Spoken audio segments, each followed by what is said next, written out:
I'm Jessica Preciado. I've been an English teacher in our district for 5 years.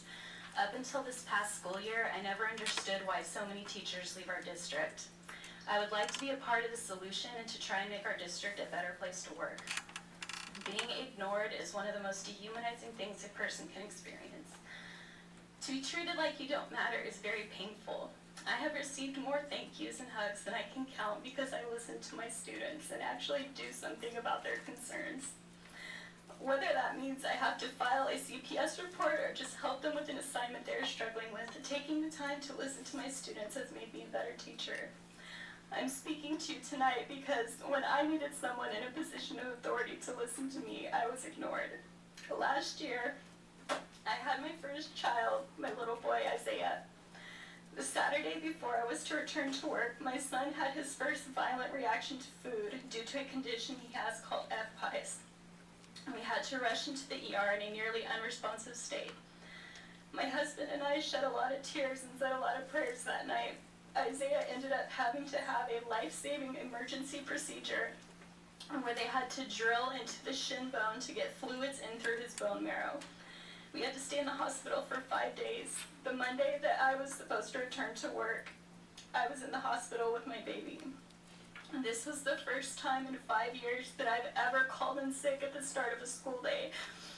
If I returned to work full-time, I would be risking taking away from my son's only safe source of nourishment because a pump does not make the body produce breast milk the same way a baby does.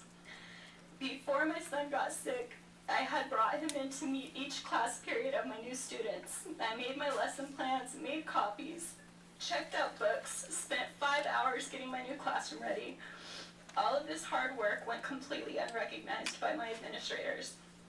I essentially begged my admin to work with me so I could stay at Mount. I built great relationships with my students there. I attended their sporting events. I got to know their families, even went to some of their homes and did their makeup for their quinceañeras. I thought my administrators appreciated my professionalism and all of the times I went above and beyond for my students. Well, I thought wrong. I studied the master schedule to find a way that I could return part-time. My 5th period class only had 7 students in it, and they would only have to change what time of day they took the same exact classes. My requests were completely ignored. I was forced to choose between my son's health and the job I loved.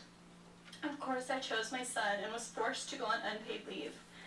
To make matters worse, payroll changed the subrate deducted from my differential pay, and I was told that I didn't qualify for the 3% furlough bonus because when the checks were finally cut, I was technically on unpaid leave.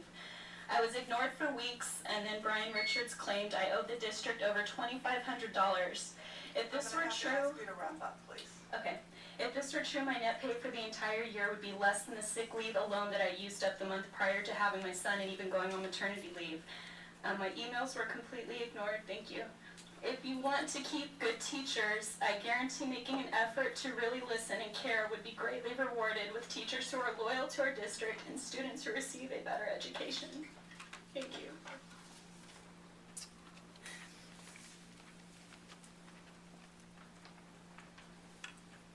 The next item on the agenda